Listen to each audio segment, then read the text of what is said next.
Yeah, hi everyone. Hi everyone to my subscribers. So మనం last వీడియోలో చూసాము ఎలా అసలు మనము శారీస్ ఎలా అప్లోడ్ చేయాలి, క్యాటలాగ్స్ ఎలా అప్లోడ్ చేయాలి, దాని ప్రైస్ ఎలా పెట్టాలి. సో దాని గురించి డిస్కషన్ అంతా మనం లాస్ట్ వీడియోలో చూసాం. మీరు కానీ నా వీడియో లిస్ట్ చూస్తారంటే ఆ వీడియోస్ అంతా మీరు చెక్ చేయవచ్చు. సో మనం ఇప్పుడు ఏం చేస్తామంటే వన్స్ ఆ శారీస్ అన్నీ అప్లోడ్ అయిన తర్వాత సో మనకి ఆర్డర్స్ ఎలా వస్తాయి, ఒకవేళ ఆర్డర్స్ వస్తే ఏ ట్యాబ్లో వెళ్ళి చెక్ చేయాలి, ఆ ఆర్డర్స్ని ఎలా యాక్సెప్ట్ చేయాలి, దాని తర్వాత ప్యాకింగ్ ఎప్పుడు స్టార్ట్ చేయాలి, ఈ ఇన్ఫర్మేషన్ అంతా ఇప్పుడు చూద్దాము. సో ఇక్కడ చూసామంటే ఇది హోమ్ బటన్ అనమాట. సో ఇది హోమ్ బటన్. కింద చూసే ట్యాబ్స్ ఉంటాయి. ఇక్కడ home button, orders, returns, inventory and మెనూని. సో ఇలా ఆప్షన్స్ ఉంటాయి. సో వన్స్ మీకు ఆర్డర్ వచ్చిన తర్వాత మీకు ఎయిదర్ నోటిఫికేషన్ వస్తుంది, వాట్సాప్ నోటిఫికేషన్. మీరు ఏ నెంబర్తో అయితే లాగిన్ అయ్యి ఉంటారో ఆ నెంబర్కి మీకు వాట్సాప్ నోటిఫికేషన్ వస్తుంది.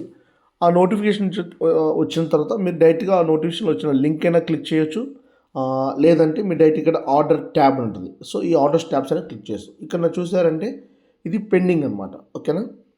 సో మీకు ఆర్డర్స్ వచ్చిన తర్వాత ఈ విధంగా మీకు ఇక్కడ లిస్ట్లో ఉంటుంది. ఇప్పుడు నా ప్రజెంట్ అయితే ఒక ఆర్డరే వచ్చింది. ఓకేనా.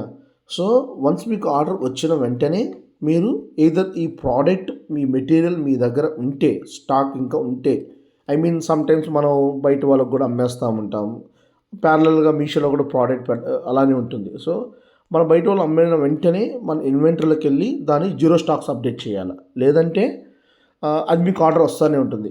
సో ఆర్డర్ వచ్చిన మీద లేదు కాబట్టి మళ్ళీ దాన్ని క్యాన్సిల్ రిక్వెస్ట్ రేజ్ చేయడం, సపోర్ట్లోకి వెళ్ళి అలా అది కరెక్ట్ కాదనమాట. సో మనం ఎప్పుడు తరువుగా ఎర్లీ మార్నింగ్తో అప్డేట్స్ ఇచ్చుకోవడం, స్టాక్స్ చెక్ చేసుకోవడం, ఇది మనం డైలీ మనం చెక్ చేసుకోవాలి. సో ఇప్పుడు ఈ ఆర్డర్ నాకు వచ్చింది కదా, ఈ ఆర్డర్ వచ్చిన తర్వాత నా దగ్గర ఈ ప్రోడక్ట్ అయితే ఉంది కాబట్టి నేను డైరెక్ట్గా యాక్సెప్ట్ అని ఆర్డర్ యాక్సెప్ట్ చేస్తాను. యాక్సెప్ట్ క్లిక్ చేస్తుంటే యాక్సెప్ట్ ఆర్డర్. ఓకేనా. సో ఈ విధంగా నేను యాక్సెప్ట్ ఆర్డర్ చేశానంటే నేను ఇప్పుడు ఇది ప్రాసెస్లో ఉందన్నమాట. Accepting order, order accept got it. So ఇప్పుడు ఈ యాక్సెప్ట్ అయిన ఆర్డరు ఇక్కడ రెడీ టు షిప్ అని చెప్పి ఇంకో ట్యాబ్ ఉంది. ఇక్కడ చూసారంటే రెడీ టు షిప్. సో ఈ రెడీ టు షిప్లో యాడ్ అయిపోయింది అనమాట. ఇక్కడ చూసారంటే ఈ రెడీ టు షిప్లో యాడ్ అయిపోయింది. ఓకేనా. ఇప్పుడు మీరు ఏంటంటే ఇప్పుడు నాకు 5 ఉన్నాయి, I mean 5 ready to ships ఉన్నాయి. అంటే దీని అన్నిటికీ నేను ప్యాకింగు అన్నీ రెడీ చేయాలి. సో ముందు ప్యాకింగ్ చేసే ముందు మనం ఏంటంటే లేబుల్స్ డౌన్లోడ్ చేసుకోవాలన్నమాట. ఇక్కడ చూసారంటే లేబుల్. ఈ లేబుల్ డౌన్లోడ్ చేసామంటే అసలు ఈ ఎవరు ఆర్డర్ చేశారు, కస్టమర్ ఎవరు, కస్టమర్ నేమ్ ఏంది, మనం ఎక్కడ అడ్రస్ పంపించాలా, ఏ అడ్రస్ పంపించాలా. సో ఇవన్నీ ఒక లేబుల్ జనరేట్ కోడ్ అవుతుంది అనమాట. ఇప్పుడు చూసారంటే ఇప్పుడు లేబుల్ డౌన్లోడ్ అయింది. నేను జస్ట్ ఓపెన్ చేసామంటే లేబుల్ క్లిక్ చేశానంటే సో డౌన్లోడ్ సక్సెస్ అయింది. సో ఇప్పుడు చూసామంటే ఇది లేబుల్స్. ఓకేనా. ఈ విధంగా లేబుల్ వస్తుంది అనమాట. ఓకేనా.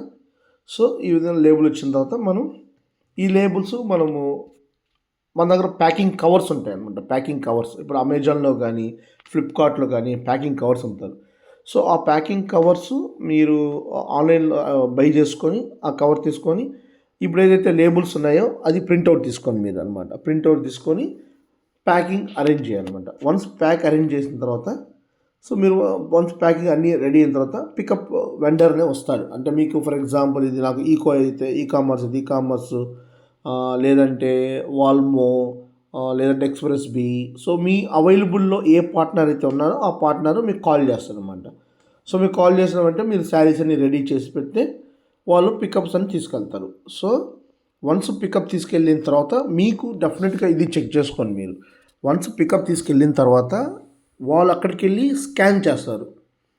వాళ్ళు ఆ పికప్ సెంటర్లో స్కాన్ చేస్తారు. అక్కడ స్కాన్ చేసిన తర్వాత మీకు ఆటోమేటిక్గా ఒక మెసేజ్ వస్తుంది. అంటే ఆ మెసేజ్ చూసి అంటే దాన్ని ఏమంటే ప్రూఫ్ ఆఫ్ కలెక్షన్ అనమాట. అంటే మీ దగ్గర నుంచి నేను ఎంత తీసుకున్నాను, ఎన్ని ఐటమ్స్ తీసుకున్నాను, ఎన్ని మెటీరియల్స్ తీసుకున్నాను, సో అలా అనమాట. ఎన్ని ఐటమ్స్ తీసుకున్నాను అది ప్రూఫ్స్ అనమాట. మీరు ఆ ప్రూఫ్స్ ఒక లింక్ వచ్చిన తర్వాత దాన్ని ఓపెన్ చేసుకుని డౌన్లోడ్ చేసుకుంటే మీకు పీడిఎఫ్ ఫైల్ వస్తుంది. ఆ ఫైల్ వచ్చిన తర్వాత మీకు ఎన్ని ఉంటాయో మీకు లిస్ట్ వస్తుంది. ఆ లిస్ట్లో ఎన్ని తీసుకుంటే అన్ని కౌంట్ వస్తుంది. అది మీరు ఖచ్చితంగా క్రాస్ చెక్ చేసుకోండి. దాన్ని మాత్రం మర్చిపోవద్దు. ఎందుకంటే బై మిస్టేక్ ఒక్కోసారి స్కాన్ పర్లేదంటే వాళ్ళు తీసి పక్కన పెట్టేస్తారు. తీసి పక్కన పెట్టేసిన తర్వాత స్కాన్ పర్లేదని చెప్పి మళ్ళీ మీకు ప్రాబ్లం అవుతుంది అనమాట. సో అది అయితే డెఫినెట్ చూసుకోవాలి.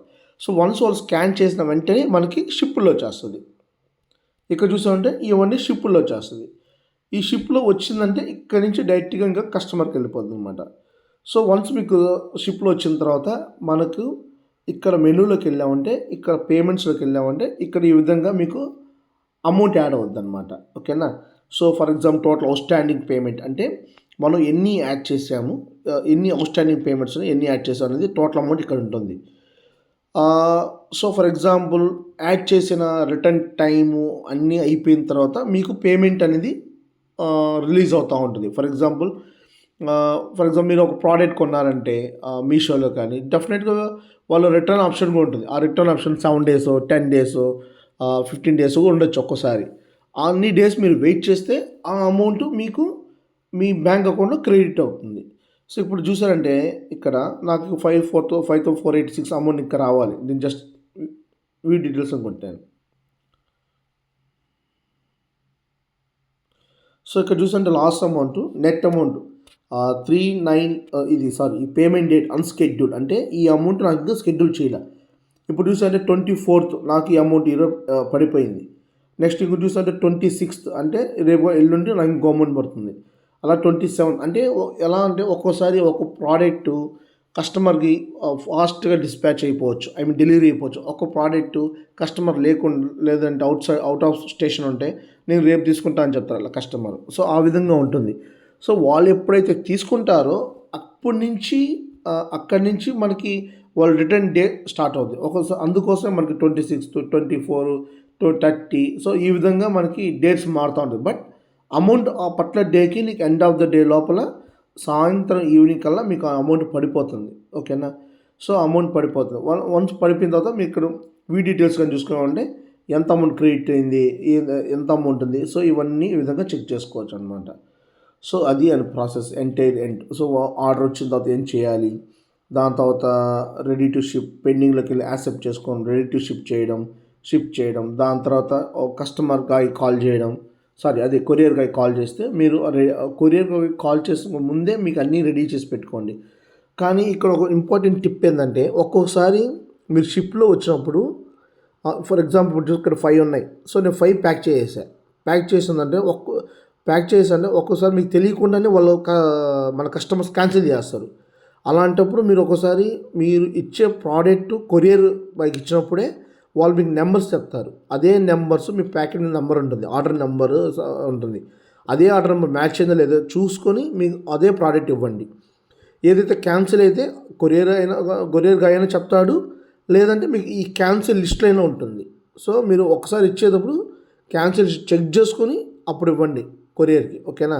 ఒక్కోసారి కొరియర్ గాయ్ అతని దగ్గర నెంబర్ లేకపోవచ్చు, అలాంటప్పుడు మనం మిస్ అయిపోతాం. సో డెఫినెట్గా మీరు ఒకసారి క్యాన్సిల్ ట్యాబ్లో చెక్ చేసి లేదు ఈ ఐటెం క్యాన్సిల్ కాలేదు సో మనం ఇంకా ఇవ్వచ్చు అన్నప్పుడు అప్పుడు మాత్రమే ఇది కొరియర్ గాయ్కి ఇవ్వండి, లేదంటే ఇవ్వద్దు. ఓకేనా. Thanks everyone. సో నాకు తెలిసి ఇన్ఫర్మేషన్ మీకు యూజ్ అవుతుంది. సో టుమారో ఇంకో ఇన్ఫర్మేషన్తో వస్తాను. Bye everyone. Thank you.